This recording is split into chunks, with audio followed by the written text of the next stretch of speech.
Olá, hoje nós temos a participação do capitão do Corpo de Bombeiros, o Fábio Pimentel, aqui na Diário TV, trazendo alguns assuntos que são importantes e nesse momento de isolamento social está sendo ainda mais importante. Também vai estar aí trazendo algumas dicas para você de casa, não é mesmo, capitão?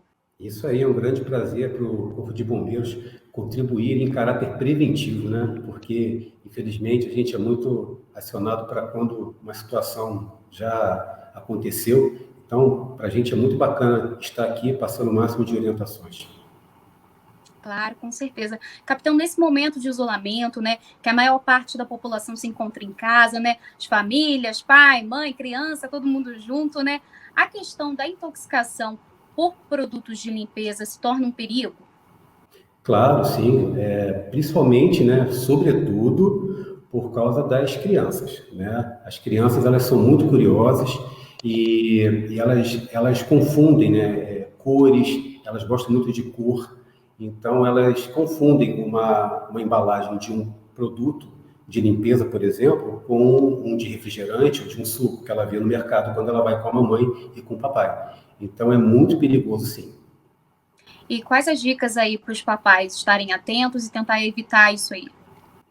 A primeira dica é com relação à disposição desses produtos dentro da sua casa, né? Qual é o certo? Se você tem uma despensa, tem um armário onde você guarda esse tipo de coisa, é fundamental que esses produtos eles estejam nas partes mais altas, né? E não embaixo, né? Eu já visitei algumas casas e, sem querer, eu observei, né, que os produtos de limpeza, eles ficavam na parte de baixo ali, né? E os alimentos em cima, por exemplo, né? E, na verdade, é justamente o inverso, né? Você tem que colocar tudo aquilo que ofereça risco às suas crianças de uma forma inacessível para elas. Tem muita dona de casa que tem o costume de colocar, né, alguns produtos, fazer umas misturas e colocar dentro de garrafas PET. Isso representa um perigo ainda maior? Sim, né? Se fosse para misturar, a embalagem original, ela teria escrito lá, né? Misture com a substância tal. Se não está escrito, não é para misturar, né? Às vezes a gente escuta aí dicas de alguma amiga, né? Da mãe, da avó, faz isso, isso, isso. Bem, isso é perigoso, né? Principalmente se você, após você fazer esse tipo de mistura, você guardar isso dentro de uma embalagem que pode ser confundida pela criança, né? Garrafa PET. Garrafa PET, a criança imagina que é um refrigerante, tá? E quando ela perceber, né, quando ela ingeriu aquilo, já pode ser tarde demais, entendeu? E difícil mesmo de reverter alguns quadros. Tanto é que não há muita coisa para ser feita, não, tá? O certo é levar para o hospital o mais rápido possível. É importante lembrar isso, né? Que às vezes a pessoa, né, tenta fazer alguma coisa em casa, mas aí acaba perdendo tempo, né? Quando a gente fala de primeiros socorros, nesses casos de intoxicação, só para deixar claro aqui, não é uma ocorrência comum, né? Nesse período agora de quarentena, por exemplo, nós tivemos um caso, né, que eu não posso aqui falar muito, né, mas a gente teve um único caso na cidade, né, nesse período de quarentena, né? Mas é muito importante, né, que eu já deixo aqui uma dica, como as mamães e os papais eles estão agora mais com as crianças em casa. E muitas vezes, né, quem pode, né, estar trabalhando em home office, então você está em casa, mas não está exatamente de olho nos seus filhos, né? E tem aqueles filhos menores que ainda não estão fazendo o ensino EAD. Então, as crianças ali, elas estão e mexem em absolutamente tudo. A questão é que é fundamental que os pais eles se habituem ao comprar qualquer tipo de produto, né? Poxa, tá lá na fila lá do mercado, ou tá no momento em casa que não esteja fazendo nada, dá uma olhadinha nos rótulos das embalagens, porque ali já tem todos os procedimentos que você deve tomar caso em, em caso de ingestão, em caso de contato com os olhos, né, com a pele. Ali já vai ter ali tudo, ou seja, não jogar água ou lavar com água. Geralmente tem um número 0800, tá, da empresa para orientações melhores. Tá? Algo que você não vai encontrar em praticamente nenhum produto, seja ele qual for, né? Indicação para induzir ao vômito. E por que isso? Isso é muito importante quando a gente fala de primeiros socorros, né? Digamos que seja uma substância corrosiva, por exemplo, né? E a criança ou o adulto inadvertidamente ingeriu aquilo lá. O que desce corroendo, né, o esôfago, se for estimulado para se devolver, né, para o ambiente, sobe queimando de novo. E aí você pode ter uma queimadura de via aérea e levar isso a um quadro ainda mais severo. Então, por exemplo, aconteceu algo assim na sua casa, imediatamente conduza para a unidade hospitalar. Outro ponto aqui, outro assunto que eu gostaria de trazer é a questão do acidente doméstico. Nesse momento, também representa um perigo? É preocupante? Sem dúvida, né? Porque a nossa rotina nesses últimos meses, né, foi completamente quebrada, né? Então, a nossa atenção, ela não está como seria, né, antes, quando a gente estava em um dia de folga em casa. Por quê? Como eu falei, os pais eles estão trabalhando, né, dentro de casa, quem pode, né, trabalhar em home office. As crianças estão ali agitadas, não é sempre que pode ir para o quintal ou para o pátio, não são todos que têm essa oportunidade, aliás. Então, é muito comum, né, sobretudo com as crianças, eu volto a frisar isso aí, né, quedas, né. Outra coisa bacana que eu gostaria de falar hoje aqui para vocês, né, e demonstrar aqui, é a questão de engolir, de aspirar objetos, o famoso engasgo, né. É outra coisa muito comum, principalmente nas crianças de 1 a 5 anos. É a faixa porque as crianças, elas nessa fase, é o que a gente chama de fase oral, né? É a fase onde ela experimenta o mundo com a boca. Outra coisa muito importante também, crianças nessa faixa etária, elas adoram um buraco, né? Então, elas enfiam o dedinho, elas enfiam objetos que elas acham, né? Por exemplo, o grampinho da mamãe. Ela acha que aquele objeto é para encaixar no buraquinho da tomada. Então, é nessa época que a gente tem que, sobretudo, comprar aqueles protetorzinhos de tomada, né? Manter os produtos de limpeza, medicações, outra coisa que é muito importante. Se a mamãe, se o papai lá tem uma gavetinha de remédios, tá? Isso não pode estar na altura acessível da criança, porque ela acha que é bala, ela acha que é alguma coisa docinha, entendeu? É outra coisa muito perigosa também. E as quedas? Lembrando que toda criança, né, com menos aí de 10 anos, ela tem a cabeça maior em relação ao corpo proporcionalmente a um adulto. Então, toda criança cai de cabeça, né? Algo que é fundamental, se você tem crianças muito pequenas, né, em casa, e idosos, né, também, né, é você ter grades nas escadas, tanto no acesso para subir como para descer, né? Outra coisa também, tapetes antiderrapantes, né? Eu posso aqui falar uma infinidade de coisas, né? Mas assim, são coisas que a gente geralmente já sabe, mas que a gente esquece muitas vezes. Essa questão aí de engasgar com algum objeto, com algum brinquedinho, como que o pai, a mãe, o responsável pode agir nesse momento? A gente pode abrir agora a nossa tela? Sim, fica à vontade para mostrar. Então, vamos lá, então. É muito importante que a gente defina primeiro uma coisa, tá? Deixa eu pegar aqui, ó, esse manequim, ele é um manequim que é proporcional a uma criança, né? E qual é aqui a grande confusão, né? A gente tem que vencer a desinformação antes de qualquer coisa. A gente tem 2 canais, né? 2 caminhos que vão para o nosso corpo a partir da boca e da nasofaringe aqui em cima.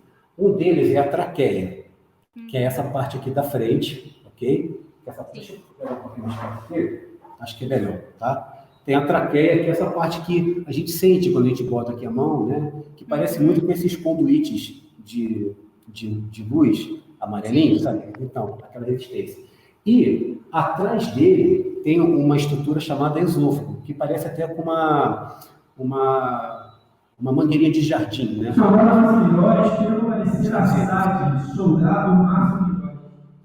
Então, quando a gente engole algo, esse objeto, né, ele está indo para o sistema digestório. Então, ele passa por aqui, por trás do coração, ele vem lá de cima, e o esôfago é essa estrutura que passa bem aqui atrás, aqui, tá bom? Na frente dele tem a traqueia. E aqui em cima, onde tem o início dos dois, tem a epiglote, que funciona como uma espécie de portãozinho, né? Quando a gente engole, ela fecha a traqueia para que o alimento vá por trás e desça pelo esôfago para vir para o estômago. Tá bem aqui, ó, certo? Agora, pode acontecer, né, por outra razão, que a criança ou o adulto, ela aspire esse objeto, ou seja, o objeto passa pela epiglote e vem para a traqueia e, naturalmente, ela obstrui a passagem de ar que levaria, né, para os pulmões. Então, o que a gente faz aqui? A gente tem que lembrar que os movimentos respiratórios, eles são efetuados por um músculozinho que está bem aqui, ó, bem fininho aqui assim, que é o diafragma. Ele tem cerca de 3 milímetros de espessura. Tá? Então, a primeira coisa, o que a gente faz em caso de um adulto que engasgou? Por exemplo, tem gente que agora está tomando conta dos pais em casa, porque os pais eles não podem morar sozinhos. E tem idosos que são desdentados ou então que perderam certos reflexos, né? E eles, às vezes, eles podem vir a se sufocar. O que a gente faz? Deixa eu começar aqui com um adulto, tá? A gente vai dar aqui um curso de primeiros socorros, rapidinho, né? Mas eu acho que é muito importante, porque a gente aqui, a gente tem muitos casos de pessoas engasgadas que são salvas pelo nosso comunicante lá na sala do 93. Muitos casos mesmo acontecem assim, tanto de crianças como de idosos. Então, o que a gente faz? Inicialmente, tem 2 tipos de obstrução. Ambos, o objeto foi para a traqueia e não para o esôfago, tá bom? Mas tem a obstrução incompleta, que é aquela que a pessoa fica assim, ó, eu estou engasgado, né? Teve uma alteração na sua voz. Porém, se ela está conseguindo emitir som, é sinal que o ar ele está passando, com dificuldade, mas está. E o que a maioria das pessoas faria, né, em um caso desse? Iria, calma que eu vou te ajudar, né? Vem aqui e dá aquele tapinha nas costas, né, com toda a boa intenção. Só que o problema é que a gente está sujeito à lei da gravidade e tudo tende a descer. Se o objeto está ali mais ou menos ali preso, e eu faço isso aqui, eu facilito para que ele desça e não para que ele suba, a não ser que eu tivesse como virar essa pessoa de cabeça para baixo, que não é aqui o caso. O que eu faço? Lembra lá do diafragma que eu falei? O diafragma fica bem nessa porçãozinha aqui, certo? O que eu faço?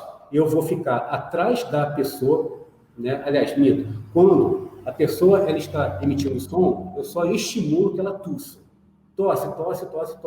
E já bota dentro do carro e leva para o hospital, certo? Agora, a pessoa não está emitindo som, ela fica com a mão aqui, isso é clássico, tá? Ela fica assim, ó, e não emite som. Não emite som, não passa ar pelas cordas vocais, você sabe que está 100% engasgado. O que você faz? Avisa para essa pessoa que você vai atrás dela e vai ajudá-la. Como assim? Vai chegar, deixa eu ver se eu consigo enquadrar aqui.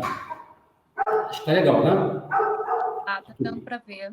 Ó, acho a cicatriz do umbigo, fechei, girei. E esse ponto é o do diafragma. Sim. Okay? Acho a cicatriz do umbigo, fechei a mão, girei. E nesse ponto, eu vou fazer compressões em forma de J invertido. Entendeu? Aqui assim, ó, dessa forma, entendeu? Dessa forma, tá? Assim eu forço o diafragma para cima, que força os pulmões, que força o ar, que força o objeto para para fora, para que aconteça uma de duas coisas, né? Na pior das hipóteses, que o objeto ele passe de uma obstrução completa para incompleta, aquela que ele consegue... Eu já estou bem, né? Uma coisa assim. Ou então que o objeto efetivamente saia. Tá? Em uma criança de 1 a 8 anos, né, é bem parecido. Você vai ter que abaixar, né, e fazer a mesma coisa. Vai achar esse ponto aqui, onde é o diafragma, e vai fazer esses movimentos de uma forma um pouco mais suave, né? Não com a mesma força de uma criança. E o grande terror das mamães e dos papais, os bebês, né? Aquele bebezinho que... Deixa eu ver se eu consigo encaixar do lado de cá. Tá? Ele engasga na sua frente, tá ficando roxo, tá ficando de uma forma que você, né? E aí vem aquele desespero, bebê, você vira de cabeça para baixo, isso não funciona, tá? Nessa hora, a partir do momento que você viu esse vídeo agora, você tem que entender o que é correto. Não é fácil você se acalmar com o seu bebê sufocando. Porém, agora você sabe o que fazer. O seu desespero vai ser menor, ok? O que eu tenho que fazer nesse caso? Olha, deixa eu ver se eu consigo enquadrar aqui. Ó, preciso apoiá-lo no meu antebraço aqui, ó. Colocar esses 2 dedos aqui para sustentar a cabeça. Lembra que eu falei que a cabeça é maior em relação ao corpo, então ela pesa muito. Coloquei aqui, ó, no meu antebraço. Prendi a perninha dele aqui, ó, no meu corpo, para ele não escorregar, porque pode acontecer isso, por exemplo, na hora do banho, não é isso? Sim. Então, ó, vou chegar aqui, ó, entre as escápulas aqui, ó, vou dar 5 tapinhas, olha. 1, 2, 3, 4, 5, nesse sentido, tá? Depois eu viro para o meu outro braço, a mesma coisa, inclinado sempre, tá bom? Prendo aqui o meu braço entre os mamilos, mais ou menos aqui, faço 5 pressões aqui. 1, 2, 3, 4, 5.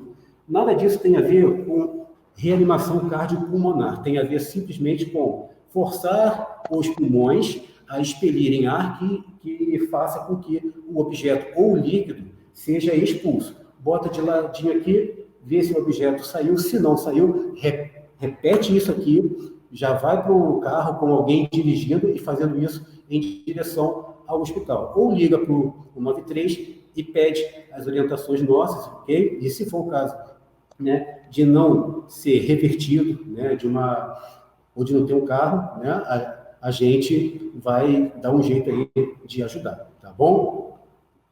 Então, o famoso tapinha nas costas não funciona.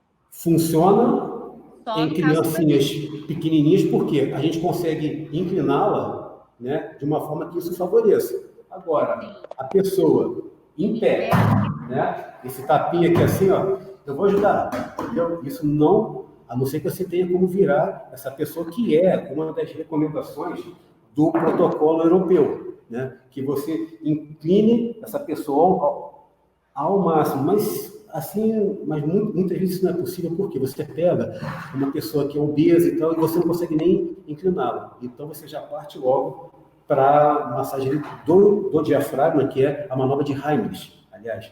E isso vai fazer com que o diafragma empurre os pulmões, empurre o ar e o objeto passe para fora, ou então com uma obstrução incompleta.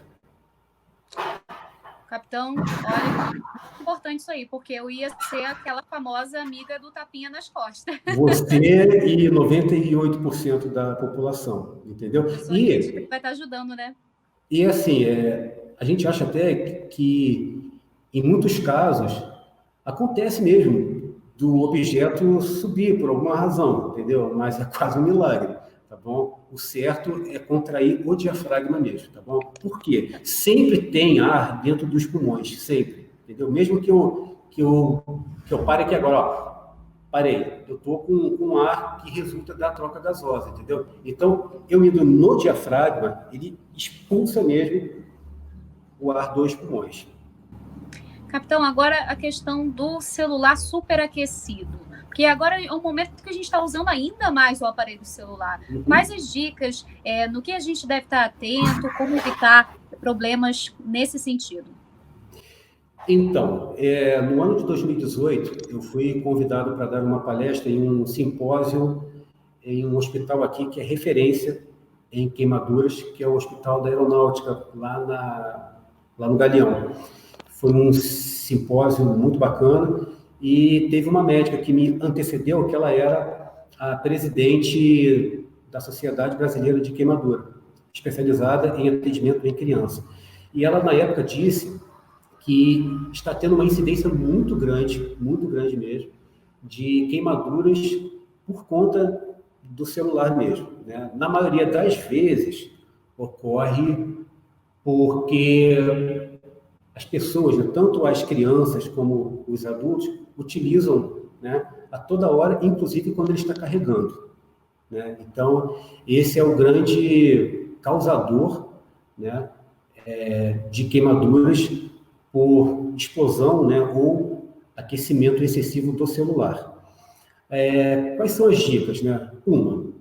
Comprar os componentes adequados para a marca do seu celular, né? A gente sabe que tem aí o mercado paralelo, né? Não é uma coisa para se brincar, não é, tá? Se você dá um celular para o seu filho, dá um tablet para o seu filho, né, ou para a tua esposa, enfim, para alguém que você gosta, que conviva ali com você, prefira, aliás, obrigatório, compre aquilo que é original, tá? Não faça adaptações, né? Não utilize, sabe? Não leva celular pro banheiro quando for tomar banho, porque a umidade dentro lá desse banheiro, o vapor pode prejudicar esse celular. Preferencialmente, né? Não usar o celular nos bolsos, mas dentro de uma bolsa, né? Dentro de uma pochete, alguma coisa assim. Por quê? O celular, ele já tem como eu posso dizer, ele já tem uma taxa de aquecimento que é natural dele, né? Então, eu recomendo que as pessoas pesquisem, por exemplo, qual a temperatura que um celular chega, né, fora da sua cota ali normal, quando você, por exemplo, corre com ele em um dia quente com aquela abraçadeira. Tem o calor do ambiente, da exposição solar, a sua temperatura que vai estar bem alta, né? E de que forma isso pode prejudicar a umidade e, principalmente, o hábito de usar o celular com o carregador conectado à tomada. Tá? São coisas muito importantes que a gente recomenda aí que a pessoa reveja os seus conceitos, porque é muito perigoso. Com certeza. Eu estou tirando todas as dicas para mim aqui, porque eu tenho alguns hábitos. É importante a gente estar atento, né? Estou colhendo as dicas e eu espero que você de casa também. Capitão, o senhor falou a respeito do site que oferece algumas dicas para os pais. Como que funciona esse site? Tem uma ONG, né, que se chama Criança Segura, né?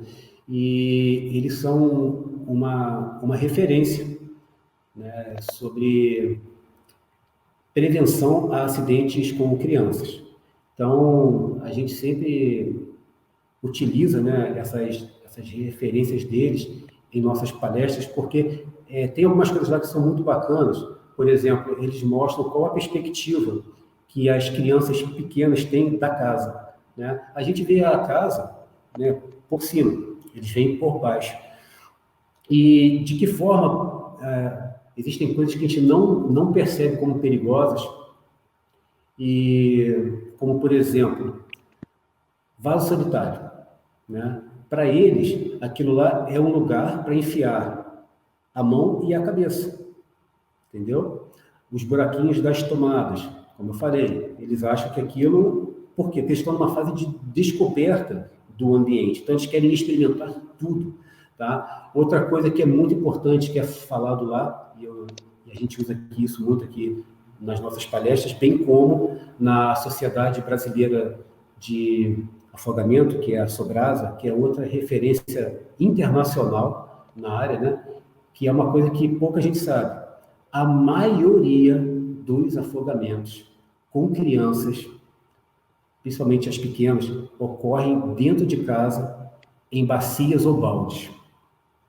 Tá? Isso é algo que pouca gente sabe. E agora, como a gente está passando por um momento de isolamento social, e a mamãe, às vezes, ali, ela está com uma criança que estaria numa creche, mas não está mais, porque, né, não há, ela está ali cozinhando, e a criança, ela vê e tal, e ela esqueceu uma bacia de água, com água dentro, ou um balde, e não imaginou que a criança iria, né, ali. Mas isso é muito comum, tá? E bastam 2,5 centímetros de linha de água para que uma criança pequena se afogue. Por que isso? Porque a cabeça, como eu falei, é mais pesada em relação ao seu corpo, e ela muitas vezes ela não tem um tônus muscular para se desvencilhar, para sair dessa bacia, ou desse balde, ou do vaso sanitário.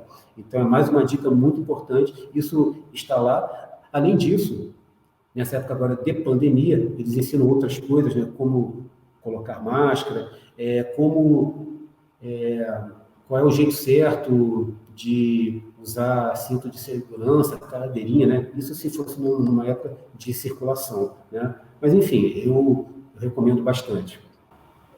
Então, se você se interessou aí em casa, ó, basta entrar nesse link que está aparecendo aí na sua tela. Eu visitei o site também, tem muitas dicas interessantes aí para você que é pai, para você que é mãe ou cuida de alguma criança, né? Agora, eu gostaria de falar a respeito do que a gente tem usado muito, que é o álcool e o álcool em gel. O senhor conversou comigo a respeito de um vídeo que uma colega sua fez e está nas redes sociais do Corpo de Bombeiros. Como que funciona essa diferença aí? Quais os cuidados que a gente deve ter?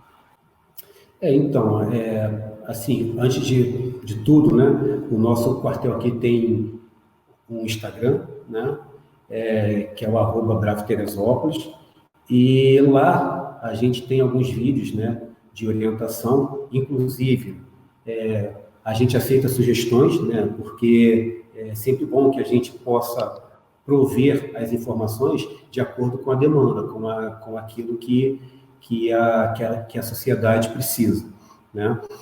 Bem, nesse vídeo ela vai mostrar, acredito que vocês devam exibir esse trecho, né?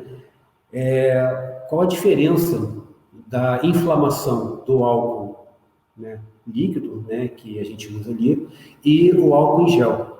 E por que se mostrou essa diferença? Tá? Porque você não percebe a chama quando o álcool em gel ele se inflama. E o que muita gente está fazendo agora nessa época de coronavírus?